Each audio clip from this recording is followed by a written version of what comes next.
அன்பு நேயர்களுக்கு இனிய வணக்கம். மேஷம் ராசிக்கார நேயர்களுக்கு நம்ம இன்னைக்கு வீடியோ பதிவுக்கு முழுமையா போறதுக்கு முன்னாடி முருகரை மனதார வணங்கிட்டு வீடியோ பதிவுக்குள்ள போகலாங்க. ஓம் முருகா போற்றி, ஓம் முருகா போற்றி, ஓம் முருகா போற்றி, என்னை காக்கும் முருகனே போற்றி. நல்லதே நடக்கும், நல்லது மட்டும்தான் நடக்கும். நம்மளோட மேஷம் ராசிக்காரங்க தலைமை பண்புக்கு பொருத்தமானவங்களா இருப்பாங்க. மெதுவாக நிதானமாக நிச்சயமாக வாழ பிறந்தவங்களா நம்மளோட மேஷம் ராசிக்காரங்க இருக்காங்க. உழைப்பால் வெற்றி பெறக்கூடியவங்களா இவங்க வாழ்ந்துகிட்டு இருக்காங்க. கடவுள கண்மூடித்தனமா இவங்க நம்புவாங்க. மற்றவர்களின் உணர்வுகளுக்கு மதிப்பையும் மரியாதையும் அளிக்கக்கூடியவங்களா இவங்க இருக்காங்க. அழகும் ஆளுமை குணமும் இவங்க கிட்ட அதிக லெவல்ல இருக்குதுங்க. இவங்கள பொறுத்த வரைக்கும் தான் மட்டும் நல்லா இருக்கணும் அப்படிங்கிற சுயநலம் கிடையாதுங்க. தன்னை சுத்தி இருக்கக்கூடிய எல்லோருமே நல்லா இருக்கணும் அப்படிங்கிற பொதுநல குணத்தோட இவங்க வாழ்ந்துகிட்டு இருக்காங்க. இவ்வளவு அருமையான நற்குணங்களை கொண்ட மேஷம் ராசிக்கார அன்பர்களே, எல்லாரும் ஆரோக்கியமா இருக்கீங்களா? எங்கம்மா நீங்க வேற எங்களை பார்த்து இப்படி ஒரு கேள்வி கேக்குறீங்களே. எங்க வாழ்க்கையில இருக்கக்கூடிய பிரச்சனைகளை பார்த்தா நாங்க ஆரோக்கியமா இருக்கிற மாதிரியா தெரியுது. நாங்க இந்த உலகத்துல உயிரோடுற வாழ்றதே பெரிய அதிசயமா இருக்கு. நாங்க எப்படிமா ஆரோக்கியமா வாழ முடியும் அப்படின்னு உங்க மனசுல நினைக்கிறது புரியுதுங்க. மேஷம் ராசிக்கார நேயர்களே, உங்க வாழ்க்கையில இருக்கக்கூடிய இந்த துன்பமான சூழ்நிலை எல்லாமே இனி வரக்கூடிய காலங்கள்ல காணல் நீரா மறைய போகுதுங்க. திருமணம் ஆகாதவங்களுக்கு எல்லாம் திருமண தடை நீங்கி திருமணம் நடக்க போகுதுங்க. குழந்தை பாக்கியம் இல்லாதவர்களுக்கு குழந்தை பாக்கியம் கிடைக்க போகுதுங்க. பூர்வீக சொத்து ரீதியாக இருந்த அனைத்து பிரச்சனைகளுக்கும் தீர்வு கிடைக்க போகுது. உங்களுக்கு வரவேண்டிய பூர்வீக சொத்து உங்க கையில வந்து சேர போகுதுங்க. உங்க வாழ்க்கையில நல்லதெல்லாம் அடுக்கடுக்கா நடக்க போகுதுங்க. உங்களுடைய ஆசைகள் கனவுகள் எல்லாமே நிறைவேற போகுதுங்க. நம்மளுடைய மேஷம் ராசிக்காரங்க ஒரு சிறிய விஷயம் செய்தாலும் அது மத்தவங்களுக்கு பெரிதாக தெரியும். இவங்க ஊரில் ஒரு அடையாளமா இருப்பாங்க. இவர்களை வைத்துதான் பல பேர் வாழ்க்கையில முன்னேறுவாங்க. இவங்க எங்க சென்றாலும் என்ன செய்தாலும் மற்றவர்களுக்கு தெரிஞ்சிரும்.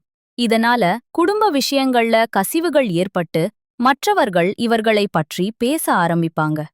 மேஷம் ராசிக்காரங்க மனபயம் இல்லாம இருக்க வேண்டுங்க. முருகனை நம்புனா இவர் உங்களை காப்பாத்துவாரு. பயத்தை வெளியில காட்டாம இருக்க முயற்சி பண்ணுங்க. செவ்வாய்க்கிழமைகள்ல கந்த சஷ்டி கவசம் படிக்கோணுங்க. வீட்ல 6 விளக்குகள் ஏற்றி முருகரை மனதார வழிபாடு செய்யுங்க. உங்க வாழ்க்கையில் இருக்கக்கூடிய அனைத்து பிரச்சனைகளும் கவலைகளும் காணல் நீரா மறைஞ்சு போயிருங்க.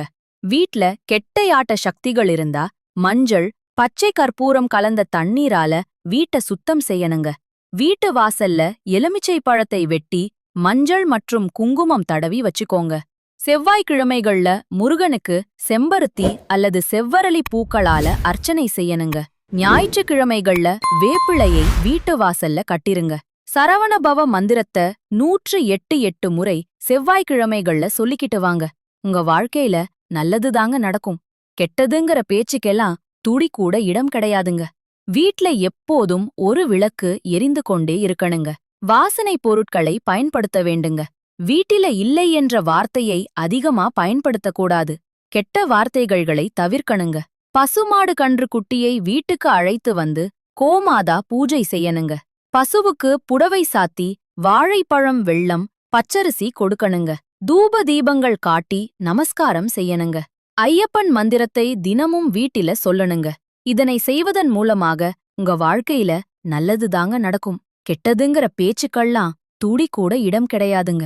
இந்த பரிகாரங்களை செய்வதன் மூலமா வீட்டில் உள்ள கெட்ட சக்திகள் விலகி நல்ல சக்திகள் பெருகும். வாழ்க்கையில நிம்மதி நிச்சயமா கிடைக்குங்க.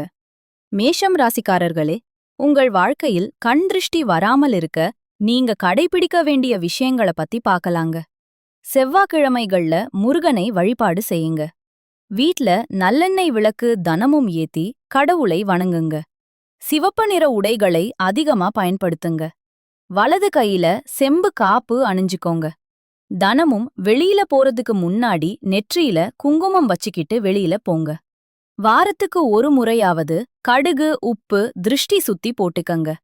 வீட்ல வேப்பிளை மாலை வச்சுக்கோங்க. வீட்டு வாசல்ல திருஷ்டி பொம்மை தொங்க விடுங்க.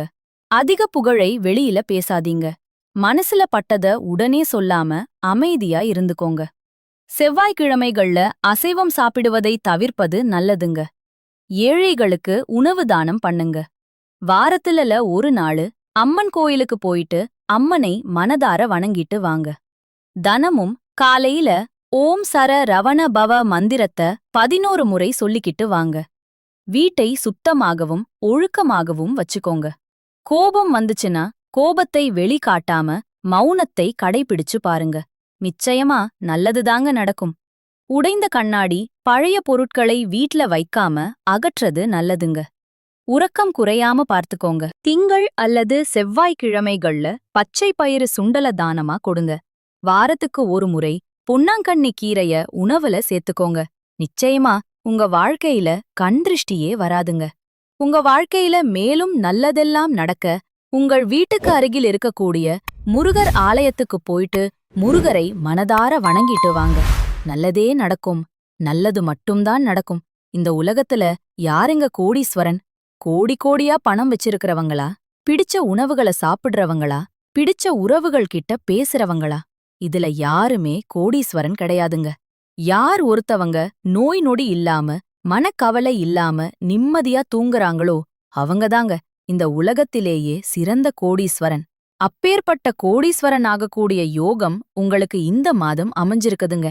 உங்க வாழ்க்கையில இனி வரக்கூடிய காலங்கள்ல கவலை, கண்ணீர் அப்படிங்கிற பேச்சுக்கெல்லாம் துடிக்கூட இடம் கிடையாதுங்க. இதுநாள் வரைக்கும் உங்களுடைய மனசிலிருந்த மனக்கவலைகள் எல்லாம் இனி வரக்கூடிய காலங்கள்ல காணாம போகுதுங்க. நீங்க சந்தோஷமான ஆரோக்கியமான வாழ்க்கைய இனி வரக்கூடிய காலங்கள்ல வாழப் போறீங்க. உங்க வாழ்க்கையில சந்தோஷம் நிலைச்சிருக்க போகுதுங்க. மேஷம் ராசிக்காரர்களுக்கு வயிறு தொடர்பான பிரச்சனைகள் அடிக்கடி வருங்க. அதனால சரியான நேரத்தில சாப்பிட வேண்டுங்க. காலை 8 மணிக்குள்ளையும் மதியம் 12 மணிக்குள்ளையும் இரவு 6-8 மணிக்குள்ளையும் சக்குள்ளையும் சாப்பிட வேண்டுங்க. உடற்பயிற்சி செய்வது அவசியங்க. மனசும் உடம்பும்தான் ஒரு மனிதனுடைய உண்மையான சொத்துங்க. அத நல்லா பாத்துக்கிட்டாதான் நம்ம வாழ்க்கையில முன்னேற முடியுங்க. வேலை தொழில் எதுவா இருந்தாலும் முன்னாடி நின்று செய்ய வேண்டுங்க. மறைமுகமா நின்று செய்யக்கூடிய விஷயங்கள் உங்களை வைத்து மற்றவர்கள் முன்னேறிட்டு போயிருவாங்க. மரியாதை இல்லாத இடத்துல மேஷம் ராசிக்காரங்க நிக்கவே கூடாதுங்க. வாழ்க்கை முழுவதும் நீங்க நினைத்தபடி அமைய வேண்டுமானால் எல்லா விஷயத்திலும் மாற்றத்தை கொண்டு வர வேண்டுங்க. அஸ்வினி பரணி கிருத்திகை 1ஆம் பாதத்தில பிறந்தவங்க மேஷம் ராசியில பிறந்தவங்களா கருதப்படுறாங்க. இவங்க கொஞ்சம் பிடிவாத குணம் கொண்டவங்களா இருக்காங்க. மேஷம் ராசிக்கு நட்பு ராசியா இருக்கக்கூடியவங்க யாருன்னு பாத்தீங்கன்னா கும்பம், சிம்மம், தனுசு, மிதுனம் இவங்க எல்லாரும் நட்பு ராசியா இருக்காங்க. இவங்கள பொறுத்த வரைக்கும் வாழ்க்கையில ஒரு குறிக்கோளை ஃபிக்ஸ் பண்ணிடுவாங்க. அந்த குறிக்கோளை அடத்துக்காக இரவு பகல் உறங்காம உழைச்சுக்கிட்டே இருப்பாங்க. இவங்கள பொறுத்த வரைக்கும் நட்புக்கு முக்கியத்துவம் தருவாங்க. நண்பனுக்காக உயிரை கொடுக்க கூட தயங்க மாட்டாங்க. தன்னுடைய குடும்பத்துக்காக ஒட்டுமொத்த வாழ்க்கையும் அர்ப்பணம் செய்யக்கூடியவங்களா இவங்க இருக்காங்க. தைரியமான குணம் இவங்க கிட்ட இருக்குதுங்க. அடுத்தவங்க செய்ய முடியாதுன்னு நினைச்ச விஷயத்தை எல்லாம் கூட இவங்களுடைய தைரியத்தால அந்த காரியத்துல முயற்சி பண்ணி அந்த காரியத்துல வெற்றியடையக்கூடியவங்களா இவங்க இருக்காங்க. மேஷம் ராசிக்காரர்களே, உங்கள் வாழ்க்கையில் மேலும் நல்லதெல்லாம் நடக்க நீங்கள் செய்யக்கூடிய பரிகாரம் என்னன்னு பாத்தீங்கன்னா, உங்க வீட்டுக்கு பக்கத்துல இருக்கக்கூடிய வயதான முதியவர்களுக்கு உங்கனால முடிஞ்ச உதவிகளை செஞ்சுக்கிட்டு வாங்க. இந்த உதவிய செய்யறதன் மூலமா உங்க வாழ்க்கையில் இருக்கக்கூடிய துன்பங்கள் குறைந்து இன்பங்கள் இரட்டிப்பா கிடைக்குங்க. நல்லதே நடக்கும். நல்லது மடக்கும். லது மட்டும்தான் நடக்கும். நன்றி, வணக்கம்.